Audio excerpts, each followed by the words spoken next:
அச்சலசல் நிகழ்ச்சியில் இணையும் நேயர்கள் அனைவருக்கும் காலை வணக்கம். டிமானிட்டைசேஷன் தொடங்கி மீனவர் பிரச்சனை வரை பல முக்கிய விஷயங்களை இன்றைய தினம் இந்த செய்தி அரங்கில் விவாதிக்க போகிறோம். இந்த விவாதத்தில் நம்முடன் பங்கேற்கிறார் மூத்த பத்திரிகையாளர் திரு மாலன் அவர்கள். வணக்கம். இன்றைய தினம் நாம் பார்த்தோம் என்றால் டிமானிட்டைசேஷன் அப்படிங்கிற அந்த 50 நாள் பிரதமர் குறித்த டார்கெட்டை நோக்கி நாம் சென்று கொண்டிருக்கக்கூடிய இந்த காலகட்டத்தில் ஒரு நாள் ஒரு புதிய அறிவிப்புகளிலிருந்து பின்வாங்குதல் போன்ற பல விஷயங்கள் இருக்கிறத தான் முதலெடுத்து விவாதிக்க போகிறோம். நேற்று முன்தினம் பார்த்தோம் என்றால் ஆர்பிஐலேருந்து ஒரு நோட்டிஃபிகேஷன் வருது. 5000க்கு மேலே டெபாசிட் பண்ணால் கேள்விகள் கேட்கப்படும், வங்கி அதிகாரிகளிடம் பதில் அளிக்க வேண்டும், டெபாசிட் செய்யக்கூடியவர் இப்படி போன்ற பல கட்டுப்பாடுகள் விதிக்கப்பட்டு ஒரு அனௌன்ஸ்மெண்ட் ஒன்று வருது. ஆனால் நேற்றைய தினம் நிதியமைச்சர் ஒரு கருத்தரங்கில் பேசும்போது ஒரே சமயத்தில் கொண்டு போய் 5000க்கு மேலே டெபாசிட் செய்து விட்டால் அதற்கு கேள்விகள் கேட்கப்படாது, பல முறை சென்றால்தான் அது கேள்விகளுக்கு உட்படுத்தப்படும் போன்ற விஷயங்களை அவர் சொல்கிறார். இது எதிர்க்கட்சிகள் மட்டும் இல்லாமல் பலருக்கும் குழப்பத்தை ஏற்படுத்தியிருக்கு. ஆர்பிஐ ஒரு நோட்டிஃபிகேஷன் கொண்டு வருது, நிதியமைச்சர் ஒன்று சொல்கிறார். தினசரி இப்பொழுதுல ஒரு புதிய விதமான அறிவிப்புகள் கொண்டிருக்கிறது. அறிவிப்புகள் வந்தாலும் அதிலிருந்து பின்வாங்குகிறார்கள் போன்ற ஒரு குழப்பம் இதில் இருக்கோ அப்படிங்கிறது தான் இதில் தெரியுதா? ஏன்னா காலையில் இருந்தவுடனே இன்றைக்கி ராசி பலன் என்னென்னு பார்க்கறதை போல் ஆர்பிஐ அறிவிப்பு என்ன, அமைச்சரோட அறிவிப்பு என்ன என்று பார்க்க வேண்டியிருக்கிறது. ஒன்றோடு ஒன்று முரண்பட்டதாக இருக்கிறது. ஆர்பிஐ நிதியமைச்சகத்தோடு இணைந்து இந்த திட்டத்தில் செயல்படுகிறதா, அல்லது நிதியமைச்சகம் தான் நினைத்ததெல்லாம் ஆர்பிஐ மூலமாக சொல்லிக் கொண்டிருக்கிறதா, அல்லது ஆர்பிஐ ஒன்றை அறிவித்ததற்கு பிறகு அதற்கு எதிர்ப்பு வருகிற போது அரசியல்வாதிகளாக இருக்கக்கூடிய அமைச்சர்கள் தங்களுடைய கருத்துக்களை மாற்றிக்கொள்கிறார்களா, இதை போன்ற கேள்விகள் இதில் எழுகிறது. இதில் முதல்ல அந்த 5000 ரூபாய்க்கு மேலே நீங்கள் பணம் செலுத்தினால் நீங்கள் 2 அதிகாரிகளிடத்துலேருந்து ஒரு அதிகாரி இல்லை 2 அதிகாரிகளிடத்தில் விளக்கங்கள் கொடுக்க வேண்டும் என்று அரசு சொன்னது, ஆர்பிஐ சொன்னது. அப்போ உடனே அடுத்த அந்த கேள்விகள் விழுந்தன. அவர்களுக்கு என்ன அதிகாரம் இருக்கிறது, எந்த அதிகாரத்தின் அடிப்படையில் அவர்கள் எங்ககிட்ட கேள்விகள் கேட்பார்கள், அவர்கள் எந்த அவர்களுக்கு அமைச்சகமோ அல்லது வேறு யாரோ அவர்களுக்கு அந்த அதிகாரத்தை கொடுத்திருக்கிறார்களா, அப்படியானால் எந்த சட்டத்தின் கீழ் அந்த அதிகாரத்தை கொடுத்திருக்கிறார்கள் என்ற கேள்விகள் எல்லாம் வந்தது. அப்போ என்னுடைய பணத்தை செலுத்துவதற்கு நான் ஏன் அதற்கு விளக்கம் கொடுக்க வேண்டும் என்கின்ற ஒரு கேள்வியும் வந்தது. இந்த கேள்விகளுக்கு பதில் வரவில்லை. இந்த கேள்விகளுக்கு பதில் வருவதற்கு பதிலாக என்ன வருகிறது என்று சொன்னால் மாற்று அறிவிப்பு, இன்னொரு அறிவிப்பு வருகிறது. அந்த அறிவிப்பு ஆர்பிஐயிலிருந்து வரவில்லை, அந்த அறிவிப்பு நிதியமைச்சரிடமிருந்து வருகிறது. நிதியமைச்சரிடமிருந்து என்ன அறிவிப்பு வருகிறது என்று சொன்னால், நீங்கள் 5000 ரூபாய்க்கு மேலே ஒரே முறையில் போய் செலுத்திவிட்டால் பிரச்சனை இல்லை, ஆனால் கொஞ்சம் கொஞ்சமாக தினமாக போய் செலுத்துவீர்கள் என்று சொன்னால் அது பிரச்சனை என்று நிதியமைச்சர் சொல்கிறார்.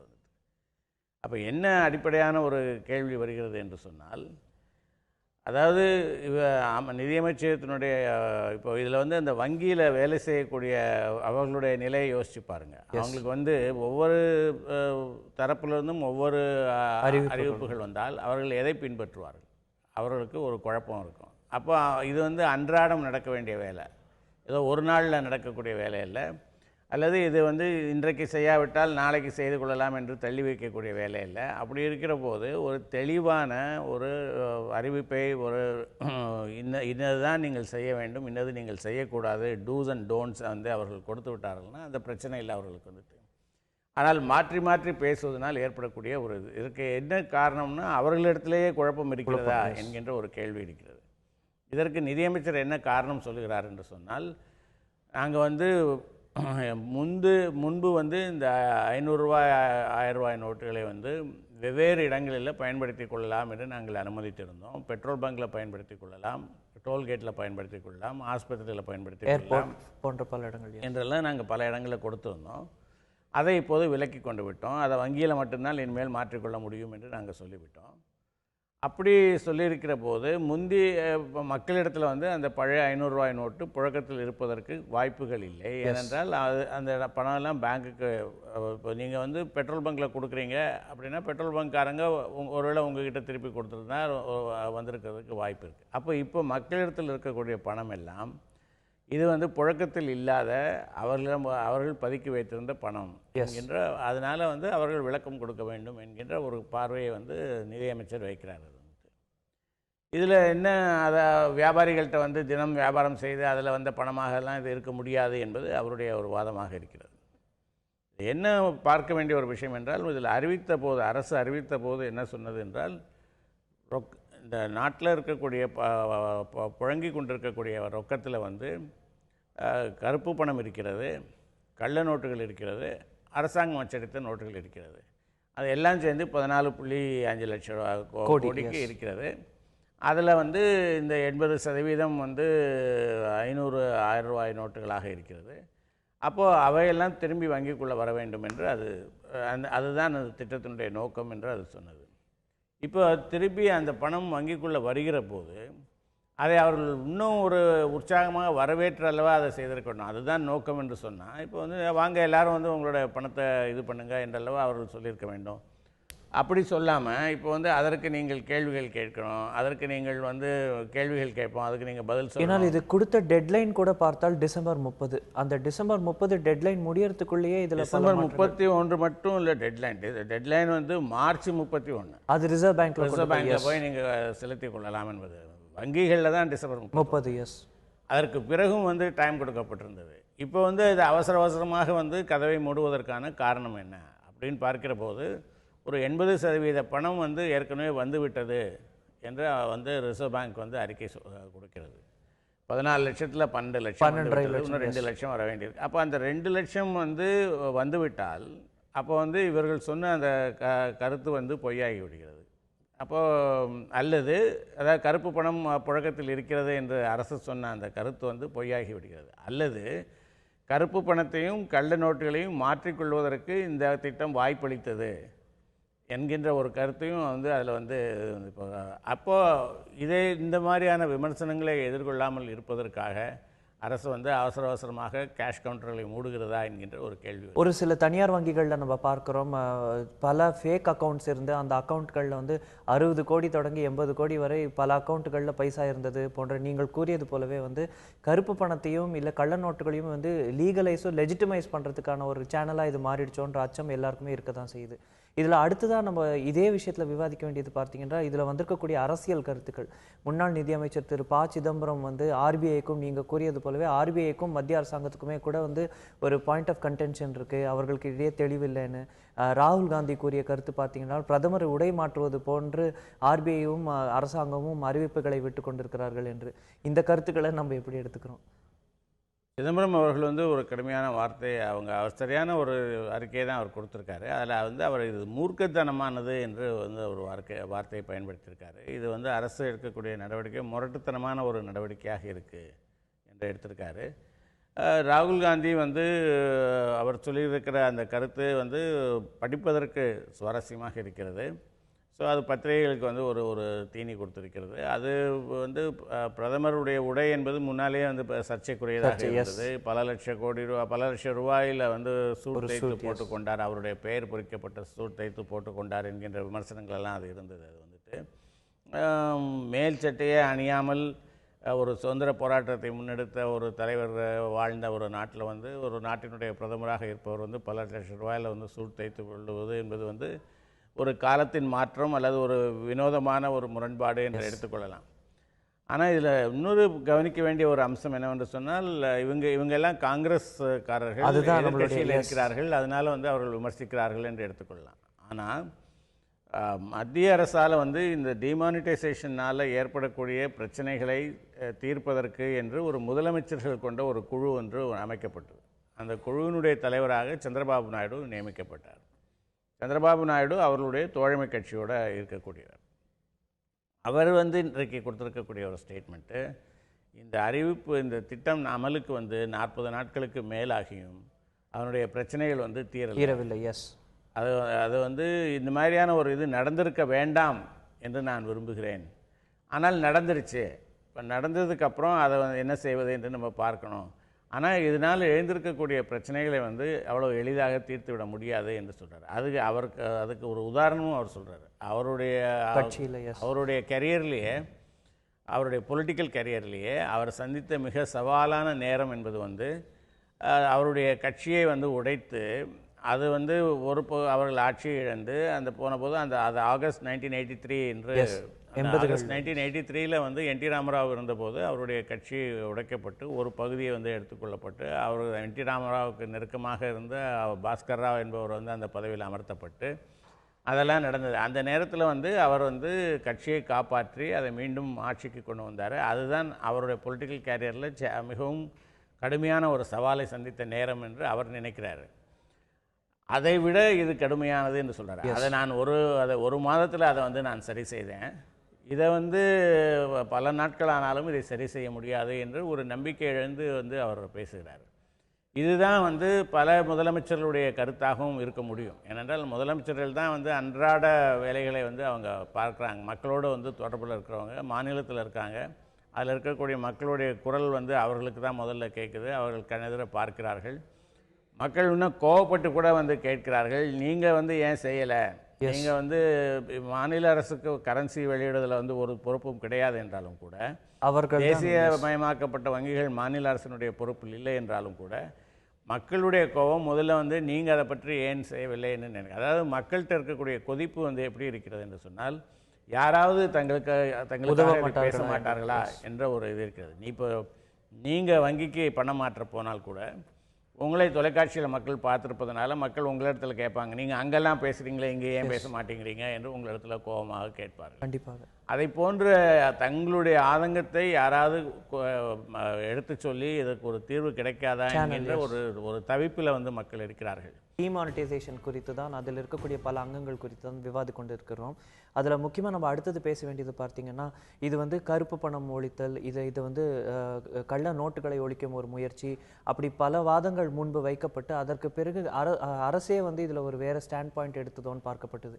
ஒரு டிஜிட்டல் எக்கானமி, நாமே கூட இந்த அரங்கில் பேசியிருக்கோம், கேஷ்லெஸ் எக்கானமி சாத்தியமா அப்படின்னு பல விஷயங்கள். பிரதமர் பொதுக்கூட்டங்களில் இருக்கட்டும், இல்லை நாடாளுமன்றத்திலே கூட இருக்கட்டும், டிஜிட்டல் எக்கானமி பற்றி, வாலெட் பற்றி, கார்ட்ஸ் யூஸ் பண்ணுறதை பற்றிலாம் நிறைய பேசிட்டு வரதை பார்க்குறோம். அதில் பார்க்கும்போது அரசாங்க தரப்பில் இருந்து கூட பல இன்சென்டிவ்ஸ் ஆஃபர் பண்ணிட்டு வரதையும் நம்ம பார்க்குறோம். ஸோ அப்படி வந்திருக்கக்கூடிய ஒரு புதிய அறிவிப்புகள் பார்த்தீங்கன்றால், ஸ்மால் ஸ்கேல் இன்வெஸ்டர்ஸ் இவங்களுக்கெல்லாம் வந்து ஒரு அப் டு 30%, 30% வரை அவர்களுக்கு இன்சென்டிவ்ஸ் கொடுக்கப்படலாம் அப்படிங்கிற ஒரு ஆலிவ் பிரான்ச் நீட்டுறதையும் நம்ம பார்த்து கொண்டு தான் இருக்கிறோம். இதெல்லாம் வந்து என்னதான் இன்சென்டிவ்ஸ் கொடுக்கப்பட்டாலும் இட்ஸ் நாட் கவுண்டர் இனஃப். இது வந்து இருக்கக்கூடிய பிரச்சனைகளுக்கு இது வந்து தீர்வாக இல்லைன்னு தான் பார்க்குறோம் இல்லையா? இதில் வந்து அடிப்படையாக இதில் கேஷ்லெஸ் எக்கானமி என்பது வந்து ஒரு நல்ல முயற்சி, வரவேற்கப்பட வேண்டியது. ஏன்னா ஒரு எக்கானமியில் வந்து குறைந்த அளவுக்கு ரொக்கம் புழங்குவது என்பது வந்து ஒரு வரையறுக்கப்பட வேண்டிய ஒரு விஷயம். ஏன் அதில் கேஷ்லெஸ் எக்கானமியில் முக்கியமான ஒரு விஷயம் என்னன்னு கேட்டிங்கன்னா, நீங்கள் எதற்கு உங்கள் பணத்தை எதற்கு எப்போது என்று செலவழித்தீர்கள் என்பது வந்து அதுக்கு ஒரு ரெக்கார்டு இருக்கும். அது வந்துட்டு அந்த ரெக்கார்டு வந்து டிஜிட்டல் ரெக்கார்டு, அதனால் வந்து அதை வந்து தானாகவே உருவாகிற ரெக்கார்டு. அதனால் வந்து அந்த கணக்கு வழக்குகள் என்பது ஒரு நேர்மையாக இருப்பதற்கான ஒரு வாய்ப்பு இருக்கிறது. அதில் வந்து மாற்று கருத்து இல்லை. ஆனால் இந்த டிஜிட்டல் எக்கானமியை வந்து கொண்டு வந்து விட்டு இந்த டிமானிட்டைசேஷனை செய்திருந்தால் பிரச்சனைகள் வந்து மிக சுலபமாக இருந்திருக்கும். இதில் வந்து டிஜிட்டல் எக்கானமியை கொண்டு வருவதில் இருக்கக்கூடிய பிரச்சனைகள் என்னவென்று பார்த்தா, அதுக்கான போதுமான கட்டமைப்பு வசதிகள் இருக்கா, இன்ஃப்ராஸ்ட்ரக்சர் இருக்கா என்பது ஒரு கேள்வி. அதில் வந்து நம்மகிட்ட வந்து இன்டர்நெட் இருக்கா, நம்மகிட்ட இன்டர்நெட்டில் போதுமான பேண்ட்வித் இருக்கா. நம்ம சென்னையில் பார்த்தோம், புயல் தாக்கினதுக்கு அப்புறம் வந்து இங்கே கனெக்ட், அது வந்து ஒரு எக்ஸ்ட்ரீம் கேஸ். ஒரு பெரிய டிசாஸ்டர் நடக்கிற போது அது வந்து எப்படி தண்ணி வரவில்லையோ அதே போல் மின்சாரம் வரவில்லை, எப்படி தொலைக்காட்சி வேலை செய்யவில்லையோ அதே போல் வந்து ஏடிஎம் வேலை செய்யவில்லை. அதனால் அதை ஒரு எக்ஸ்ட்ரீம் சுச்சுவேஷன் எடுத்துக்கொண்டு அதை வந்து ஒரு வழக்கமான ஒரு நார்மல் சுச்சுவேஷனோடு ஒப்பிட்டு பேசுவது என்பது சரியாக அதில் இருக்காது. ஆனால் இதில் ஏற்கனவே இப்போ நம்ம பார்க்க வேண்டியது என்னென்னா, இதற்கான முதல்ல கனெக்டிவிட்டி ப்ராப்ளம்ஸை வந்து அவர்கள் சால்வ் பண்ணணும். அதுக்கு வந்து சால்வ் பண்ண வேண்டும் என்று சொன்னால் நம்மளுடைய அலைக்கற்றைகளை வந்து இன்னும் அதிகமான இடங்களில் அதிகமான அகலத்தில் வந்து அவங்க கொடுக்கணும். அதற்கான வசதிகள் வந்து அவர்கள் செய்து கொடுத்தாக வேண்டும். ரெண்டாவது வந்து இதில் அந்த பாதுகாப்பு விஷயங்களை வந்து உறுதி செய்ய வேண்டும். Cyber security. நேற்றைக்கு பாடகர் உன்னிகிருஷ்ணன் வந்து ஒரு சென்னை இதில் மவுண்ட் ரோடில் வந்து ஒரு கம்ப்ளைண்ட் கொடுத்துருக்காரு போலீஸ் ஸ்டேஷனில் வந்துட்டு. கிரெடிட் கார்டு, அவருடைய கிரெடிட் கார்டு வெளிநாட்டுக்கு பயணம் போனபோது அந்த தகவல் எங்கேயோ பெறப்பட்டு, அவர் இங்கே ராயப்பேட்டையில் இருக்கார், ஆனால் அமெரிக்காவில் அவருடைய கிரெடிட் கார்டை பயன்படுத்தி பொருட்கள் வாங்கப்பட்டிருக்கின்றன என்று அவர் சொல்கிறார். அது வந்து ஒரு கிட்டத்தட்ட 1 லட்ச ரூபாய்க்கு மேலே வந்து அது அவருக்கு வந்து வாங்கப்பட்டு பில் வந்திருக்கு. அதே போல் நீங்கள் வந்து கடந்த சில மாதங்களுக்கு முன்னால் வந்து ஸ்டேட் பேங்க் ஆஃப் இந்தியா வங்கி அக்கௌண்ட்ஸில் வந்து இது அப்போது இதற்கான பாதுகாப்பு ஏற்பாடுகளை வந்து செய்து கொள்ளாமல் அதுக்கு இதை வந்து எடுத்துக்கொண்டு போகும்போது இது நிச்சயமாக பல இடர்களை வந்து ஏற்படுத்தும். இன்னொரு புறத்தில் வந்து என்னென்னு பார்த்தீங்கன்னா, இந்த கிரெடிட் கார்டுகளை பயன்படுத்துவதற்கு, டெபிட் கார்டுகளை பயன்படுத்துவதற்கு ஒரு சர்வீஸ் சார்ஜ் வந்து விதிக்கப்படுகிறது. அதை அந்த அந்த வணிகரும் அதற்கான ஒரு சார்ஜஸ் வந்து பே பண்ணுறாரு. பயன்படுத்துகிறவர்களும் பே பண்ணுறாங்க. அப்போ அந்த வணிகர் வந்து அதை பயன்படுத்துகிற போது என்ன சொல்கிறாரு, அதை வந்து அந்த விலையில் சேர்த்துடுறாரு. அவர் கையிலேருந்து கொடுக்க முடியாதுங்கிறதுனால யார் வாங்குகிறார்களோ அவர்கள்ட்ட வந்து அந்த 2%ங்கிறத வந்து அங்கே மாற்றி விட்டுறாரு. அப்போது வாங்குபவர்களுக்கான விலை என்பது ரொக்கமாக கொடுத்து வாங்குவதை விட கூடுதலாக ஒரு 2% என்பது அது வருகிறது. அப்போ இதையெல்லாம் வந்து சரி செய்து, இதையெல்லாம் இது இல்லாமல் வெறும்னே வந்து ஒரு பரிசு திட்டத்தை அறிவிப்பது என்பது வந்து மட்டும் இதுக்கு போதாது என்பது ஒன்று. இரண்டாவது, இப்போ அரசு இதுக்கு சலுகைகள் கொடுத்தாலும் கூட இந்த சலுகைகள் எவ்வளோ காலத்திற்கு என்கின்ற ஒரு கேள்வி இருக்குது. டிசம்பர் 31 இது முடிந்து போகுமா, இல்லை அதற்கு பிறகும் வந்து தொடருமா? அப்படியானால் ஓராண்டு காலத்திற்கா, 6 மாத காலத்திற்கா, அதை பற்றின எந்த தெளிவான அறிவிப்புகளும் இல்லை. இப்போ வந்து டிரான்சாக்ஷன் சார்ஜஸை குறைக்கணும், அனுவல் ஃபீ என்று அந்த ஆண்டுக்கு ஒரு முறை கிரெடிட் கார்டுக்கு வாங்கக்கூடிய அந்த கட்டணத்தை வந்து குறைக்கணும். ஒவ்வொருடைய கிரெடிட் லிமிட் என்று ஒன்று இருக்குது, அந்த கிரெடிட் லிமிட்டுகளை வந்து மாற்றியமைக்கணும். இவ்வளவு விஷயங்கள் அதில் இருக்குது. இந்த சலுகைகள் கொடுக்கப்படுகிற போது அதை எவ்வளோ காலத்திற்கு என்பதையும் தெரிவித்து கொடுக்கணும். அதை கொடுக்காமல் அதை முதல்ல செய்துவிட்டு இந்த வந்து நோட்டுகளை வந்து இது பண்ணுறதுனா நிறைய பேருக்கு வந்து அது எளிதாக இருந்திருக்கும். ஆனால் இதில் என்னென்னா, இப்போ வந்து குதிரையை திறந்து விட்டதுக்கு பிறகு லாயத்தை போட்டுக்கிற ஒரு வேலை நடக்குது. நான் பார்க்கணும், பல டேக்ஸ் இன்சென்டிவ்ஸ் அறிவிச்சிருக்காங்க. அந்த டேக்ஸ் இன்சென்டிவ்ஸ்க்குலாம் வந்து அவர்கள் ஒரு கால டைமும் கொடுத்துருக்காங்க. 3 to 5 to 7 years பிராக்கெட்லாம் மென்ஷன் பண்ணியிருக்கிறத நம்ம பார்க்குறோம். இதில் அடுத்த ஒரு முக்கியமான அனௌன்ஸ்மெண்ட் நேற்று தினம் வந்து மர்ச்சன்ட்ஸ்க்கு பண்ணல, எஸ்எம்இஸ்க்கு தான் பண்ணியிருக்காங்க. ஸோ இதில் வந்திருக்கக்கூடிய இன்னொரு முக்கியமான அனௌன்ஸ்மெண்ட் கூட நம்ம பார்த்தோம் அப்படின்னா, சம்பளங்கள் வந்து இனி காசோலைகளாகத்தான் கொடுக்கப்பட வேண்டும் என்று. இது வந்து டேக்ஸ் இவேஷனுக்கும் இல்லை அனைவரையும் அந்த இன்கம் டேக்ஸ் பிராக்கெட்டில் கொண்டு வரதுக்கான ஒரு முயற்சியாக தான் பார்க்குறோம் இல்லையா?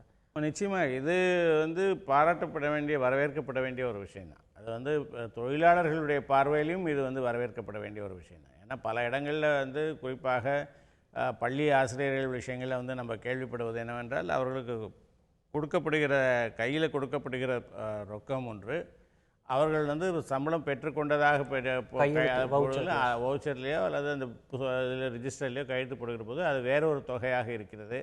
அப்போ நடுவில் இருக்கக்கூடிய பணம் கள்ளப்பணமாக மாறுகிறது என்கின்ற குற்றச்சாட்டுகள் எல்லாம் அது வந்திருக்கிறது. அதனால் வந்து நிச்சயமாக பணியில் இருக்கிறவர்களுக்கு வந்து சம்பளத்தை வந்து அவர்களுடைய அக்கௌண்ட்டில் வந்து நேரடியாக அல்லது காசோலையாக கொடுப்பதில் வந்து ஒன்றும் தவறு இருப்பதாக வந்து சொல்ல முடியாது. அப்படி செய்கிற போது வேறு பல விஷயங்களும் அவர்களுக்கு வந்து கூடுதலாக கிடைக்க வாய்ப்பு இருக்குது. உதாரணமாக அவர்களுடைய சம்பளத்திலேருந்து இபிஎஃப் என்பது வந்து ஒன்று பிடித்து கொள்ளப்படும். அந்த இபிஎஃப் வந்து இபிஎஃப்க்காக ஒரு சம்பளம், கணக்கு காட்டுவதற்காக ஒரு சம்பளம் என்கின்ற அந்த நிலைகள் எல்லாம் மாறுவதற்கான வாய்ப்பு இருக்கிறது. அவங்க வந்து ஒரு பணியாளர்களாக இருப்பதனால அவர்களுடைய அவர்கள் வங்கி கணக்குகள் துவக்குவது என்பது வந்து எளிதாக இருக்கும். ஒரு அமைப்பு சாரா தொழிலாளியை விட வந்து ஒரு ஏற்கனவே வேலை செய்து கொண்டிருக்கிற ஒரு இதிலிருந்து இருக்கிற போது அதை வங்கி கணக்கு துவக்குவதற்கான ஐடியெல்லாம் கேட்கும்போது அவர்களால் வந்து அதை கொடுக்க முடியும். அது வந்து அந்த விதத்தில் வந்து அது வரவேற்கப்பட வேண்டிய ஒரு விஷயம். அதனுடைய தொடர்ச்சி என்னவென்று சொன்னால், வங்கிகளிலிருந்து பணம் எடுப்பதற்கான அந்த முறைகள் வந்து இன்னும் எளிமையாக்கப்பட வேண்டும். அது வந்து இப்போ வந்து அவர்களுக்கு வந்து நிறைய வங்கிகளெல்லாம் இப்போ இன்றைக்கு தேதியில் என்ன நடக்கிறது என்று கேட்டால், 24,000 ரூபாய் நீங்கள் எடுத்துக்கொள்ளலாம் என்று அரசு சொல்லியிருந்தாலும், 24,000 ரூபாய்க்கு போய் நீங்கள் ஒரு செக் கொடுத்தா அவர்கள் 6,000 ரூபாய் கொடுக்கிறார்கள், இல்லை 4,000 ரூபாய் கொடுக்கிறார்கள். அது வந்து பாக்கி வந்து இப்போ கொடுப்பதற்கு பணம் இல்லை என்று வந்து அவங்க சொல்கிறாங்க. இதை போன்ற நிலைமைகள் நீடிக்கிற போது மக்கள் இந்த திட்டத்தை வந்து வரவேற்பார்கள் என்பது வந்து ரொம்பவும் ஒரு தயக்கத்தோடு அல்லது வேண்டா வெறுப்பாகத்தான் அதை வந்து அவர்கள் வரவேற்பார்கள். அதனால் எந்த இடத்துல பிரச்சனை இருக்கோ அதை சரி செய்து விட்டு இதற்கு வந்தால் இது வந்து அந்த சேலரிட் செக்டரை கூட வந்து ஒரு டிஜிட்டல் இக்கானமிக்குள்ளே கொண்டு வரதுக்கான ஒரு முயற்சியாகவும் தான் நம்ம பார்க்குறோம். ஸோ இது போன்ற பல அறிவிப்புகளும் விஷயங்களும் மாறிக்கொண்டே இருக்கும் தான் நம்மளும் எதிர்பார்க்கணும். இதை தவிர அடுத்தது இதே விஷயத்தில் பேச வேண்டியது பார்த்தீங்கன்னா, அதே கருத்தரங்களை பேசும்போது இந்த ஆண்டு தான் வரவிருக்கக்கூடிய நிதி ஆண்டில் தான் வந்து பொது பட்ஜெட்டும் ரயில்வே பட்ஜெட்டும் இந்திய வரலாற்றில் முதல் முறையாக சேர்ந்து சமர்ப்பிக்கப்பட போகுது. தனித்தனியான பட்ஜெட்டாக இல்லாமல் ஒரே பட்ஜெட்டாக தாக்கல் செய்யப்பட போகுது. அப்படி பார்க்கும்போது நிதியமைச்சருடைய கருத்து கருத்துக்கள் முக்கியத்துவம் பெறுது. அவர் சொல்லியிருக்கார், எல்லா விதத்திலையும் வந்து ரயில்வேக்கான சர்வீசஸை யார் எடுத்துக்கிறாங்களோ அதுக்கான விலையை கொடுத்து தான் ஆகணும். பாப்புலிஸ்ட் மெஷர்ஸ் வந்து கட்டுப்படுத்தப்படும். ஏன்னால் ரயில்வேக்கு ஏற்படக்கூடிய நஷ்டத்தை குறைக்கவும் இல்லை ரயில்வே இன்ஃப்ராஸ்ட்ரக்சருக்கு இருக்கக்கூடிய முக்கியத்துவத்தையும் இது உணர்த்துவதாக அவர் சொல்லியிருக்கார்.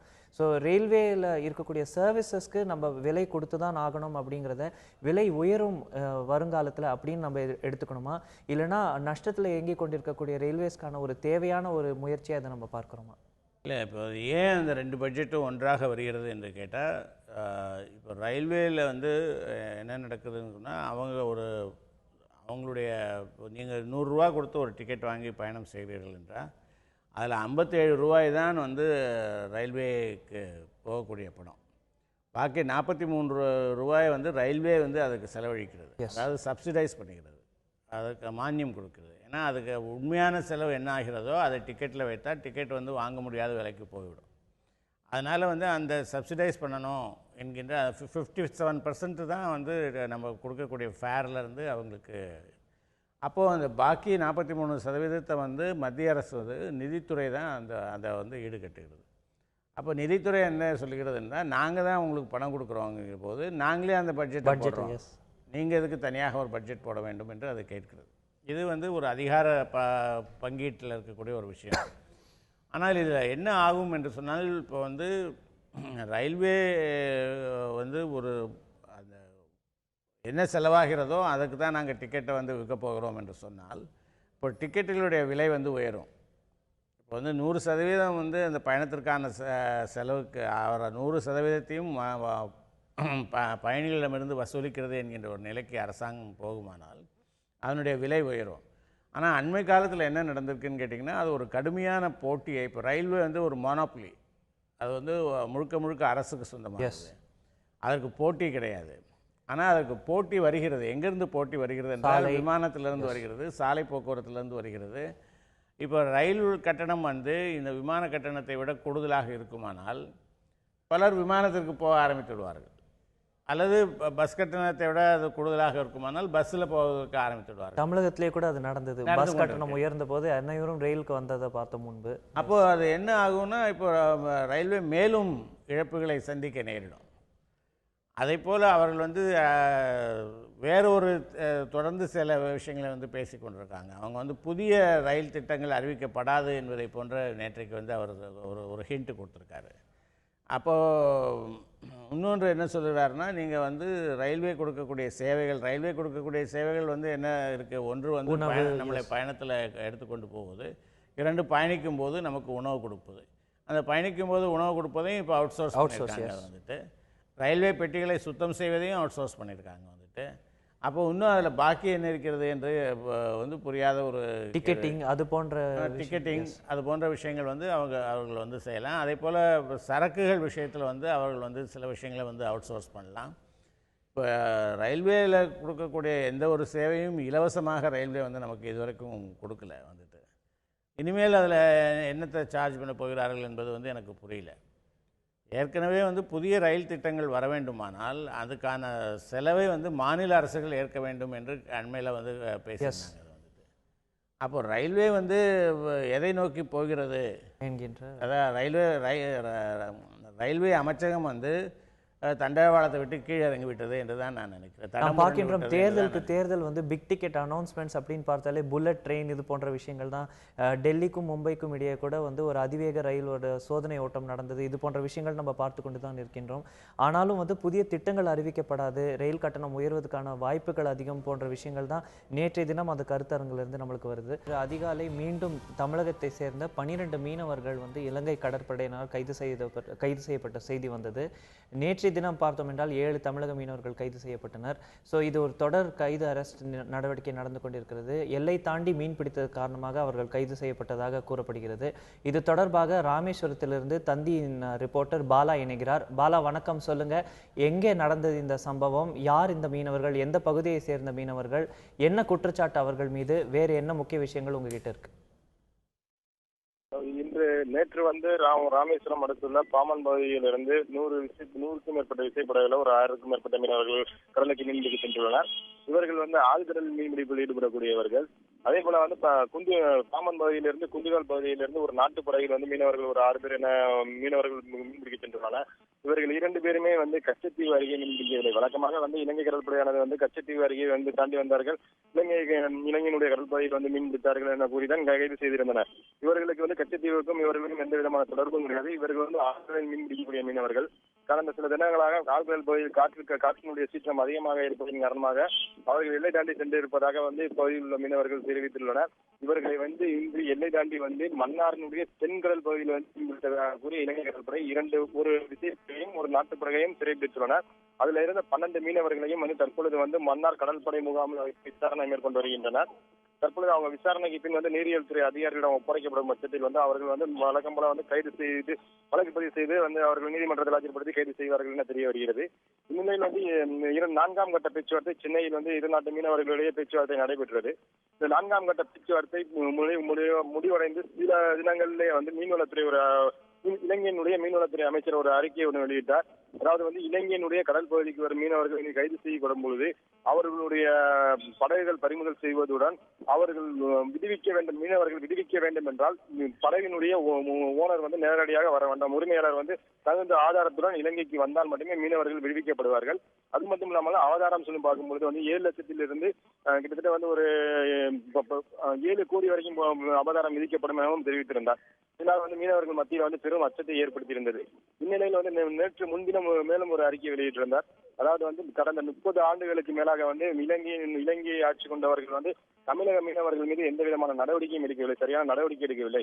அதனால் வந்து அவர்கள் வந்து வாரத்திற்கு 3 கடல்கள் வரும் பொழுது 600 மெட்ரிக் டன் மீன்களை வந்து இலங்கையினுடைய கடல் வளங்களை வந்து அள்ளி சென்றனர். இதனால் வந்து வடக்கு பகுதியில் உள்ள மீனவர்கள் வந்து மிகவும் பாதிக்கப்பட்டிருந்தனர். அதனால் வந்து கடந்த 2015 புதிதாக ஆட்சி பொறுப்பை ஏற்ற பின் வந்து 2015 ஒப்பிட்டு பார்க்கும் பொழுது 2016ஆம் ஆண்டு தமிழக மீனவர்களுடைய வருகை வந்து 50% குறைந்துள்ளது. அதே போல இதனால் வந்து எங்களுடைய கடல் வளத்தை காப்பாதையாக இது போன்ற கடுமையான நடவடிக்கை எடுக்கப்படும் என நேற்று முன்தினம் அறிவிப்பு விடுத்திருந்தார். இந்த அறிவுக்கு பின்பு வந்து நேற்று வந்து கோட்டப்பட்டினத்திலிருந்து மீன்பிடிக்க சென்ற ஒரு 7 மீனவர்கள் கைது செய்யப்பட்டு இப்ப தற்பொழுது அவர்கள் யாழ்ப்பாணம் சிறையில் உள்ளனர். இன்று ஆழ்கடல் பகுதியில் மீன்பிடித்துக் கொண்டிருந்த மன்னார் ஆழ்கடல் 12 மீனவர்கள் இன்று சிறைபிடிக்கப்பட்டு இன்னும் சிறிது நேரத்தில் அவர்கள் மீது வழக்கு பதிவு செய்யப்பட்டுள்ளது. ஏற்கனவே வந்து 1.5 மாத காலமாக இலங்கையினுடைய சிறையில் வாடிக்கொண்டிருக்கும் ராமேஸ்வரம் மீனவர்கள் 15 பேர் இலங்கை சிறையில் வாடி வருகின்றனர். இந்நிலையில் வந்து மீனவர்களை விடுவிக்க வேண்டும் என்று தமிழக அரசு வந்து தொடர்ந்து வந்து வலியுறுத்தி வரும் நிலையில் மீனவர்களுடைய சிறைபிடிப்பு ஒரு புறம் அதிகரித்துக் கொண்டே இருக்கின்றது. இனிமே வந்து மீன்வளத்துறை அமைச்சர் வந்து மேலும் ஒரு அறிக்கை வெளியிட்டுள்ளார். இக்காரணத்தை கொண்டு எந்த பேச்சுவார்த்தை நடத்தினாலும் நாங்கள் படகுகளை விடுவிக்க போறது இல்லைன்னு அவர் சொல்லியிருக்காரு. இருப்பினும் வந்து அடுத்த பேச்சுவார்த்தை ஜனவரி மாதம் 2ஆம் தேதி நடைபெறும் எனவும் தெரிவித்துள்ளார். இந்த பேச்சுவார்த்தை ஒரு புறம் ஏற்பாடுகள் ஒரு புறம் இருந்தாலும் ஆனால் மீனவர்கள் வந்து சிறைபிடிப்பது தொடர்ந்து கொண்டிருக்கின்றது. இலங்கையினுடைய படகுகள் வந்து இப்ப இலங்கையில் உள்ள இன்று பிடிக்கப்பட்ட படகுகள் 2 படகுகளையும் சேர்த்து மொத்தம் 112 படகுகளுக்கு மேல் வந்து இலங்கையினுடைய வசம் உள்ளது என்பது தெரிய வருகிறது. இதுல வந்து இப்ப தற்பொழுது வந்து இப்ப ஏற்பட்ட புயலின் காரணமாக 50க்கும் மேற்பட்ட படகுகள் வந்து சேதமடைந்துள்ளது. ஆகவே வந்து இருக்கக்கூடிய படகுகளை உடனடியாக பெற்று தர வேண்டும் என்று தொடர்ந்து வந்து மீனவர்கள் வந்து மத்திய அரசுக்கு வந்து கோரிக்கை வைத்து வருகின்றனர்.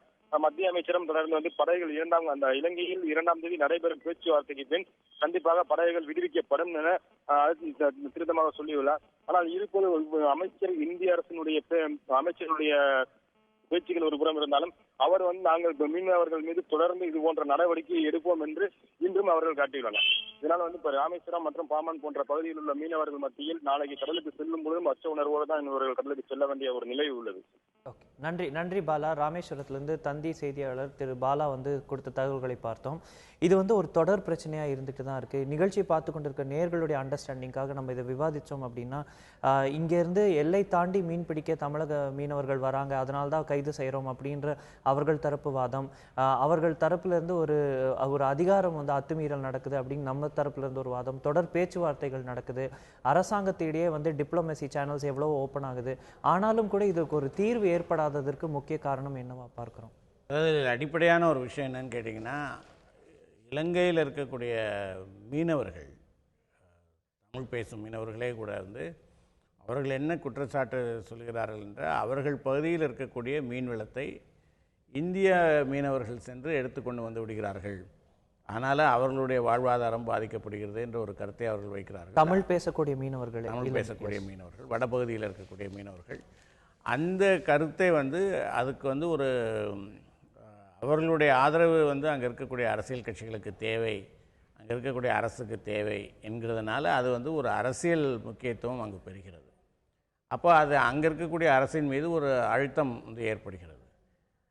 அப்போ அந்த அரசு வந்து இவர்களை பாதுகாக்க வேண்டும், இவர்களுடைய வாழ்வாதாரங்களை பாதுகாக்க வேண்டும், இவர்களுடைய மீன் வளங்களை பாதுகாக்க வேண்டும் என்பதற்காக தொடர்ந்து சில நடவடிக்கைகளை அது எடுத்து வருகிறது, அறிவித்து வருகிறது.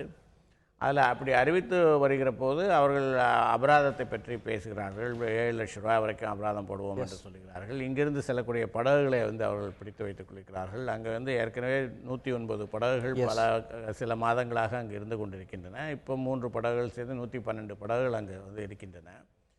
இப்போ அரசாங்கம் வந்து அந்த மக்களை திருப்திப்படுத்துவதற்காக அது என்ன சொல்கிறது என்றால், நாங்கள் புதிய அரசு வந்ததற்கு பிறகு நாங்கள் தலையிட்டதன் காரணமாக அதில் வந்து ஒரு கணிசமான அளவு குறைந்து விட்டது, ஒரு 60% குறைந்து விட்டது என்பதை போல் அது ஒரு தோற்றத்தை அங்கே கொடுத்து அங்கே இருக்கக்கூடிய மீனவர்களை அதை திருப்தி செய்வதற்கு விரும்புகிறது.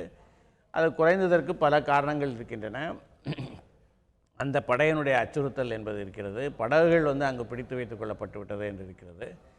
இந்த நிலை வந்து தமிழ்நாட்டு மீனவர்களுடைய வாழ்வாதாரத்தையும் பாதிக்கக்கூடியதாக அது இருக்கிறது. ஏன்னா அவர்கள் கடல் சார்ந்து வாழ்கிறார்கள்.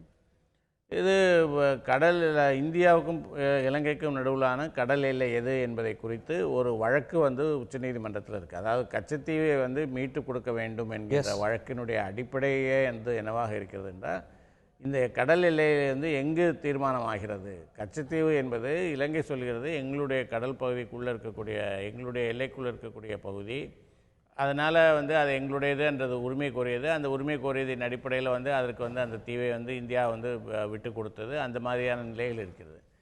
அப்போ இதில் எது கடல் எல்லை என்பது உச்சநீதிமன்றத்தில் தீர்மானமாகாத ஒரு நிலையில் வந்துட்டு இந்திய மீனவர்கள் வந்து அது அவங்களுடைய எல்லை என்று எப்படி நீங்கள் சொல்ல முடியும், நாங்கள் எப்படி எல்லை தாண்டி வந்தோம் என்று நீங்கள் சொல்ல முடியும் என்ற கேள்விகளை வந்து அவர்கள் எழுப்புகிறார்கள். இதில் என்னன்னா, அந்த இடைப்பட்ட பகுதி வந்து மிக குறுகிய பகுதி. பாக் நீரிணை என்று சொல்லக்கூடிய அந்த பாக் ஸ்ட்ரைட்ஸ் என்று ஆங்கிலத்தில் சொல்கிறாங்க. அந்த பாக் நீரிணை என்பது மிக குறுகிய பகுதி. அதனால் வந்து இவர்கள் 2 தரப்பும் இதில் வந்து ஏதோ ஒரு விதத்தில் வந்து பாதிக்கப்படுகிறது. அதாவது இருக்கக்கூடிய மீன் வளங்களை வந்து பகிர்ந்து கொள்வது என்பது இல்லாமல் இருக்கக்கூடிய மீன் வளங்களை ஒருவர் எடுத்துக்கொள்வது அல்லது அதிகமாக எடுத்துக்கொள்வது என்று வருகிற போது இந்த பிரச்சனைகள் வந்து, அதுவும் மெத்தட்ஸ் ஆஃப் ஃபிஷிங்கும் இதில் வந்து கேள்வி. ஆமாம், அதில் வந்து அவர்கள் வந்து என்ன சொல்கிறாங்கன்னா, இந்த பாட்டம் நெட், ட்ரால், ரெட்டமடி வலை என்பதை பயன்படுத்துகிற போது மீன் தொடர்ந்து வருவதற்கான வாய்ப்புகள் குறைந்து போகிறது என்ற கருத்தையும் வந்து அவங்க வைக்கிறாங்க. இதில் வந்து பல்வேறு பிரச்சனைகள் வந்து இதில் சம்மந்தப்பட்டிருக்கு. இது அரசு வந்து அங்கே இருக்கக்கூடிய அதிகாரிகளோடு பேச்சு நடத்துகிறது, அங்கே இருக்கிற மீனவர்களோடு இங்கே இருக்கக்கூடிய மீனவர்கள் பேச்சு நடத்துகிறார்கள். ஆனால் அதற்கெல்லாம் வந்து ஒரு தீர்வு வரல. ஏறத்தாழ ஒரு காவேரி பிரச்சனையினுடைய இன்னொரு வடிவம் போல் அங்கே இருக்கக்கூடிய விவசாயிகள் எங்களுடைய வாழ்வாதாரம் பாதிக்கப்படுகிறது என்கிறார்கள், இங்கே இருக்கக்கூடிய விவசாயிகள் எங்களுடைய வாழ்வாதாரம் பாதிக்கப்படுகிறாங்க. அப்போது அதே போல் 2 தரப்புலையும் வாழ்வாதாரங்கள் பாதிக்கப்படக்கூடிய போது ஏற்படக்கூடிய ஒரு பிரச்சனையாக இருக்கிறது. இதை வந்து இந்த பிரச்சனையை இந்த கோணத்தில் தீர்க்காமல் இதை வந்து வெறுமன பேச்சுவார்த்தைகள் நடத்துவது, எது இல்லை என்று தீர்மானிப்பது, அதன் மூலமாகலாம் இதற்கு ஒரு தீர்வு வராது. தமிழகத்தில் வந்திருக்கக்கூடிய அடுத்த அறிவு பார்த்தீங்கன்னா, ரேஷன் கார்டுக்கு மின் அட்டை கொடுப்பதில் கொஞ்சம் கால அவகாசம் தேவை, மீண்டும் வந்து உள்ள தாள்கள் பொருத்தப்படும் அப்படின்னு. ஸோ நம்ம பேசிகிட்டு இருந்தது போலவே ரேஷன் அட்டைகள் வந்து பெருசாகிட்டே போகுது, அந்த புக் அப்படிங்கிறதான் பார்க்குறோம். இந்த காலதாமதம் வந்து ஒரு நிர்வாக சீர்கேடு அப்படின்லாம் பெரிய அளவுக்கு பேசணுமா, இல்லைனா இது எதிர்பார்க்கப்பட்ட ஒரு டிலே தான் அப்படின்னு பார்க்குறோமா? இதில் வந்து டிசம்பர் 31 இப்போ இருக்கக்கூடிய ரேஷன் கார்டுகளுடைய காலம் முடிகிறது. அதுக்கு பிறகு என்ன செய்வது என்ற கேள்வி வருகிற போது அதை அவங்க வந்து நீட்டிக்கிறாங்க. நீட்டிப்பதற்கு அவர்கள் சொல்கிற காரணம் வந்து ரேஷன் கார்டையும் ஆதார் எண்ணையும் இணைப்பதற்கான முயற்சிகள் நடந்தது. அதில் ஒரு 60-70% முயற்சிகள் நிறைவேறி இருக்குது, இன்னும் பாக்கி இருக்குது. அதில் வந்துட்டு அதை வந்து அவங்க ஃபீல்ட் செக் பண்ண போகிறோம் என்று அவங்க சொல்கிறாங்க. களத்தில் இறங்கி வீடு வீடாக போய் செக் பண்ண போகிறோம் என்று சொல்கிறாங்க. அதில் வந்து அதில் எவ்வளோ தூரம் வெற்றி அடைவார்கள் என்ற ஒரு கேள்வி இருக்கிறது. இரண்டாவது வந்து கிராம சபைகள் ஜனவரி 26 இன்னைக்கு எல்லா பஞ்சாயத்துகளையும் கிராம சபை கூட்டங்கள் நடக்கும். வெரிஃபிகேஷன் கிராம சபை கூட்டங்களில் வந்து அந்தந்த கிராமங்களில் யார் யார் எந்தெந்த கடையில் யார் யாருடைய பேர் இருக்குது என்ற லிஸ்ட்டை அவங்க வச்சுட்டாங்கன்னா, அதை பார்த்து ஒப்புதல் கொடுத்துட்டாங்கன்னா அது மேலே செய்கிறோம் என்று அவங்க சொல்கிறாங்க. அரசாங்கம் வந்து இந்த உணவு பாதுகாப்பு சட்டம் வந்ததற்கு பிறகு அதில் ரேஷனில் அதிகமான ஆட்கள் இருந்தாங்கன்னு சொன்னால் அது அரசாங்கத்துக்கு வந்து ஒரு நெருக்கடி, ஒரு சுமை. அது வந்து அதை குறைப்பதற்கான ஒரு கோணமாக கூட அதை எடுத்துக்கொள்ளலாம். இந்த ஸ்மார்ட் கார்டு என்பதை குறித்து ரொம்ப காலமாக பேசிக்கொண்டிருக்கிறார்கள். But they are not very smart about the smart card. அதான் அதில் இருக்கக்கூடிய ஒரு விஷயம். அதை எவ்வளவு எளிதாக பண்ணக்கூடிய ஒரு விஷயம் அல்ல என்பது அவர்களுக்கு தொடங்கின போது தெரிந்திருக்கவில்லையா என்பது தான் அது இருக்கக்கூடிய கேள்வி. இந்த பிரச்சனை எவ்வளோ பெரிய பிரச்சனை என்பது தெரியாமலேயே அந்த பிரச்சனைகளுக்குள்ளே அவர்கள் இறங்குகிறார்கள். பிறகு அதுக்கு பிறகு காலம் வேண்டும் என்று கேட்கிறார்கள். மக்கள் இதனால் கஷ்டப்படாமல் இருந்தால் சரி. மாநில அரசோ சரி, மத்திய அரசோ சரி, ஏதோ ஒரு திட்டங்கள், நல்ல திட்டங்கள் அறிவித்தாலும் அதுக்கான சரியான ப்ரிப்பேர்ட்னஸ் இல்லைங்கிறப்போ அது மக்களை தான் பாதிக்குதுங்கிறத தான் நம்ம பார்க்குறோம். போலி அட்டைகளை இது தவிர்க்கும் அப்படிங்கிற ஒரு வாதமும் அவர் தரப்புலேருந்து வைக்கப்படுவதற்கு பார்க்குறோம். இந்த செய்தியை தவிர நேரக்குறைவின் காரணமாக அடுத்த செய்திக்கு நம்ம போகிறோம். என்னன்னு பார்த்தீங்கன்னா, சிபிஎஸ்இ அவர்களுடைய 10ஆம் வகுப்பு தேர்வு முறைகளில் மீண்டும் மாற்றத்தை கொண்டு வராங்க. பல புதிய அறிவிப்புகளும் அதில் இருக்கிறத பார்க்குறோம். சில இதில் சர்ச்சை ஆகக்கூடுமோ அப்படிங்கிற ஒரு அச்சமும் இருக்கிறத பார்க்குறோம். மீண்டும் போர்டு எக்ஸாம்ஸ் இன்ட்ரடியூஸ் ஆகுது. 2018ஆம் ஆண்டிலிருந்து தான் இது செயலுக்கு வருங்கிறதையும் பார்க்கிறோம். 3 மொழிகள் கற்பிக்கப்படும். அதில் ஒரு மொழி சன்ஸ்கிருதா இருக்கிறதுக்கான வாய்ப்புகள் அதிகம், கட்டாயம் அப்படிங்கிற செய்திகளும் கொண்டிருக்கிறத தான் நம்ம பார்க்கிறோம். இது சிபிஎஸ்இ போர்டுக்கு உட்பட்ட விஷயங்கள் அப்படின்ற எடுத்துக்கிறதுனால தமிழகத்தில் இதுக்கு ஒரு பெரிய எதிர்ப்பலை இருக்காதுன்னு பார்க்கிறோமா, இல்லை இது வேற எதுக்காவது முன்னோடியாக நம்ம எடுத்துக்கிறோம்? அது ஒரு சர்ச்சையை அதை கிளப்பும். ஏன்னா தமிழ்நாட்டு அரசாங்கத்தினுடைய கொள்கை இருமொழி கொள்கை என்பது அதில் இன்னும் மாற்றம் இல்லை. 1967 அதுதான் இருந்து கொண்டிருக்கிறது. 3 மொழிகள் கட்டாயமாக படிக்க வேண்டும் என்று வருகிற போது முதல்ல ஹிந்தி, அது ஆங்கிலமும் தமிழும் அதில் வந்துடும். 3வது மொழி என்ன என்பது குறித்து கேள்விகள் வரும். 3வது மொழி இந்தியாவோ சமஸ்கிருதமாகவோ இருந்தால் அதை குறித்து பெரிய சர்ச்சைகள் வரும். அது தமிழ்நாட்டினுடைய ஒரு சென்சிட்டிவான ஒரு விஷயத்தை அது தொடரக்கூடிய ஒரு விஷயமாக அது வேறு சில மாநிலங்களில் கூட இருக்கலாம். அப்போது இதை தமிழ்நாடு இதை சிபிஎஸ்இ அதை எப்படி எதிர்கொள்ளப் போகிறது? இப்போ தமிழ்நாட்டிற்கு மட்டும் விலக்கு கொடுக்குமா? அப்படி கொடுத்தால் அது மற்ற இவங்கள் ஏற்றுக்கொள்வார்களா? அப்போ நாடு முழுக்க ஒரே பாடத்திட்டம் என்பது கேள்விக்குள்ளாகவில்லையா? இந்த கேள்விகள் எல்லாம் அதில் வருகிறது.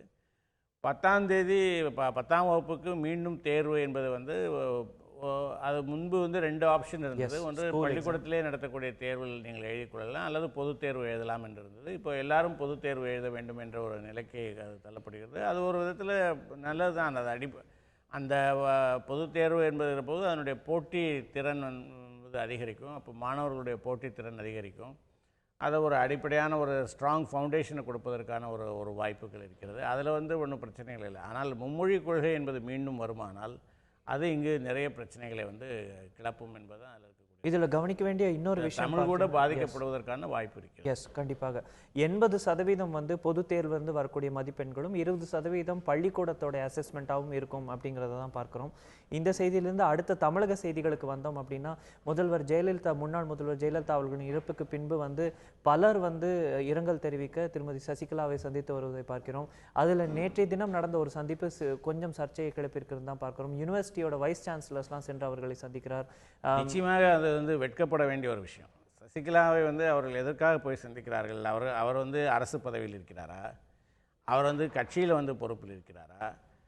துக்கம் கேட்க போகிறோம் என்று அவர்கள் சொல்கிறாங்க. துக்கம் கேட்க போகிறோம் என்று சொல்லிவிட்டு அதிலேயே ஒரு துணைவேந்தர் என்ன சொல்லியிருக்கிறார் என்றால், அரசு எங்களுக்கு நிறைய உதவி செய்கிறது, அதனால் அது நாங்கள் ஆளுங்கட்சிக்கு ஆதரவாக இருக்கிறோம் என்று அவங்க சொல்கிறாரு. அரசு உங்களுக்கு உதவி செய்தது என்றால் நீங்கள் அரசுக்கு ஆதரவாக இருக்க வேண்டும், ஆளுங்கட்சிக்கு ஏன் ஆதரவாக இருக்க வேண்டும்? இது துணைவேந்தர் நியமனம் என்பது ஒரு அரசியல் நியமனம் என்பதை இது அப்பட்டமாக வெளிப்படுத்துகிறது. அவரை போய் அவர்கள் சந்திப்பதற்கான அவசியமோ காரணமோ இல்லை. இது மறுபடியும் ஒரு துதிபாடக்கூடிய ஒரு விஷயம். அதாவது அதிகாரப்பூர்வமாக சட்ட ரீதியாக அதிகாரத்தில் இல்லாத ஒரு எக்ஸ்ட்ரா கான்ஸ்டியூஷனல் அத்தாரிட்டி அவர்களை போய் இவர்கள் சந்தித்து இது செய்கிறார்கள் என்பது இது இவர்கள் இந்த கூழை கும்பிடு போடுகிற கலாச்சாரம், இந்த காக்கா பிடிக்கிற கலாச்சாரம், இந்த சைக்கோஃபென்சி முகஸ்துதி செய்கிற கலாச்சாரம், அதில் நம்முடைய கல்வியாளர்கள் மூழ்கி கிடக்கிறார்கள் என்பதற்கு இது ஒரு வெளிப்படையான ஒரு சான்று. திருமதி சசிகலா அவர்களின் கடிதம் இரங்கல் தெரிவித்த பல தலைவர்களுக்கு, பிரதமர், ஜனாதிபதி உட்பட பலருக்கு அவர் கடிதம் எழுதியிருக்கிறதையும் நம்ம பார்க்கிறோம். இதை நம்ம எப்படி இல்லை, அது ஒரு கர்டசி அவங்க. ஆனால் அவங்க என்ன அடிப்படையில் எழுதியிருக்கிறார்கள் என்பது வேற. ஒரு கட்சியினுடைய சார்பில் எழுதியிருந்தால் அது தனிப்பட்ட முறையில் தான் தனிப்பட்ட முறையில் எழுதியிருந்தார்கள் என்றால் அது ஒரு அவர்கள் மீது ஒரு பரிவு காட்டப்பட்டது. அதற்கு அவர்கள் ஒரு நன்றி தெரிவிக்கிறார்கள். அதில் ஒன்றும் சர்ச்சைக்குரிய ஒரு விஷயங்கள் எதுவும் இல்லை என்று நான் நினைக்கிறேன். எஸ், நாம் பார்க்கின்றோம் இன்றைய தினம் மத்திய அரசாங்கத்தின் டிமானிட்டைசேஷன் தொடங்கி மாநில அரசாங்கத்தின் ரேஷன் அட்டை விநியோகம் உள்பட பல முக்கிய விஷயங்களை விவாதித்திருக்கிறோம். இன்றைய தினம் நிகழ்ச்சியில் கலந்து கொண்டு அவர் கருத்துக்களை பகிர்ந்து கொண்ட பத்திரிகையாளர் திரு மாலன் அவர்களுக்கு நன்றி. பார்த்த உங்கள் அனைவருக்கும் நன்றி. இன்றைய தினம் நடக்கக்கூடிய பல முக்கிய விஷயங்களை நாளை இதே செய்தி அரங்கில் விரிவாக விவாதிப்போம். நன்றி, வணக்கம்.